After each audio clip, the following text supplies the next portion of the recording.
தானோ என்ன பிள்ளை? என்ன சாப்பாடு இன்னைக்கு?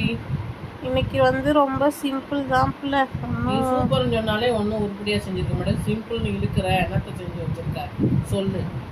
கொஞ்சம் சோறு வச்சுட்டு சூடா பருப்பு தான் செஞ்சேன். பருப்பு நெய் ஊற்றி சாப்பிட்டுக்கலாம். நேற்று வச்ச ரசம் இருந்துச்சு, அதை சூடு பண்ணி வச்சுருக்கேன். அதனால பருப்பு நெய் தான். அப்புறம் தொட்டுக்கிறதுக்கு வந்து சவுச்சவு இருந்துச்சு, அதை போட்டு பொரியல் பண்ணேன். இன்னைக்கு வந்து அமாவாசைனால சாப்பாடு ஒன்றும் விசேஷம் இல்லை. ஏன் இப்போ வடை பாயசம் செஞ்சிருக்க வேண்டியதானே?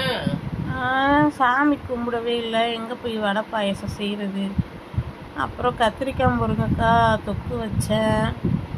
அப்புறம் மாம்பழம். இன்னைக்கு வந்து இவ்வளோதான் நம்ம வீட்டில் சமையல்.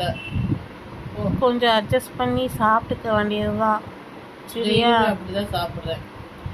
டெய்லியும் நல்ல சாப்பாடு தான். இன்னைக்கு ஒரு நாள் தான் இந்த மாதிரி ஆயிடுச்சு.